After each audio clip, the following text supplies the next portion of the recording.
I would define hate speech as, words or phrases that are disrespectful to someone's character, their ideals, or their beliefs, their personal characteristics. I think hate speech is any language that would be used to sort of make any demographic of people feel less than for no other reason than to belittle them or make them feel worse. Hate speech cannot be defined simply because there is a complexity to the term which affects how it is viewed. College campuses have not defined hate speech as it is not a clear-cut issue. Rather, college campuses tend to support strict non-discriminatory policies. Therefore, protection of hate speech incidents on a college campus by defining the term can make it easier for students to be regulated the same way. Some questions to consider and answer are: college and universities serve a purpose of allowing their students to freely and creatively express themselves. Campuses are a place where students learn what they like and what they don't. How can we control hate speech incidents through definition without limiting their First Amendment right, their freedom of speech? Speech does not merit constitutional protection when it targets a particular individual for harm, such as a true threat of physical violence, and schools must take action to remedy behavior that interferes with a particular student's ability to exercise their right to participate fully in the life of the university, such as targeted harassment, says the ACLU. We should define hate speech on college campuses instead of using loose terms such as non-discriminatory behavior that are typically violated all the time. Defining hate speech does not mean defining it within one cohesive sentence, but rather being able to educate to make it easier to understand for most. Cases for hate speech within college campuses are UCB Milo Yiannopoulos speech. In February 2017, a riot broke out at UC Berkeley. On the day of the riot, Milo Yiannopoulos, editor of the right-wing news network Breitbart, was about to go to Berkeley to give a lecture.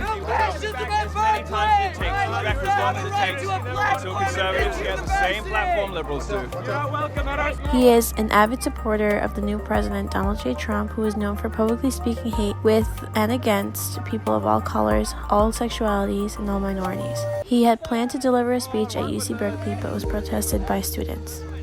President Trump tweeted on Twitter the day after the incident. He wrote on Twitter in larger font, "If UC Berkeley does not allow free speech and practices violence on innocent people with a different point of view, no federal funds." This is one of the craziest outbreaks of hate speech in American universities since 2017.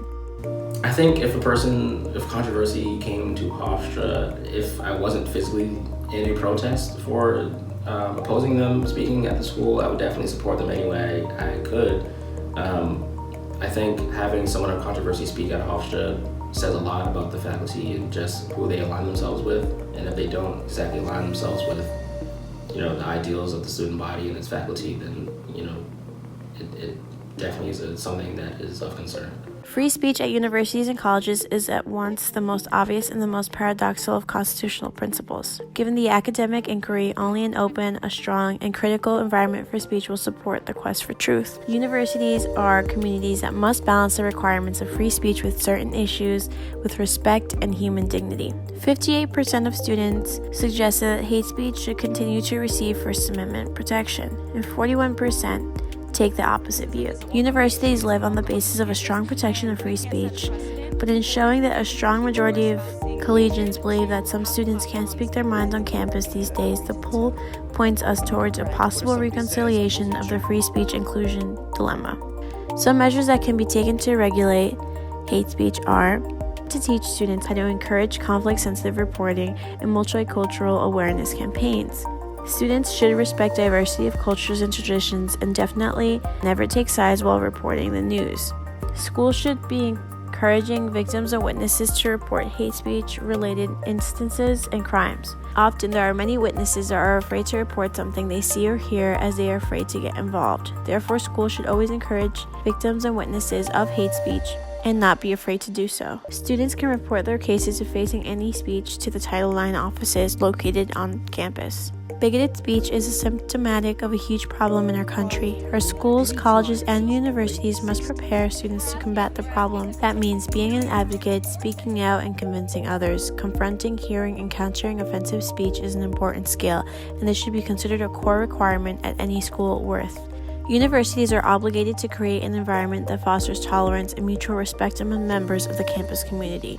an environment in which all students can exercise their right to participate meaningfully in campus life without being subject to discrimination. Colleges need to develop a communication strategy to address an incident as soon as possible.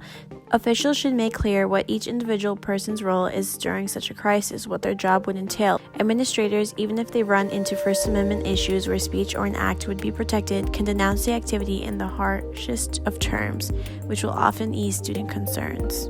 This strategy was employed successfully in 2017 at the University of Florida, which was one stop for white supremacist Richard Spencer on his tour on campuses nationwide. Establishing a hate bias team is also an option. They have been quite common on campus and often are charged with investigating a problem and also providing support for students who feel marginalized or personally attacked. Overall, hate speech may be a common issue on college campuses due to the political polarization and the discrimination continuing on college campuses. The First Amendment right from the Constitution of the United States protects speech, and freedom of speech is a vital part of America.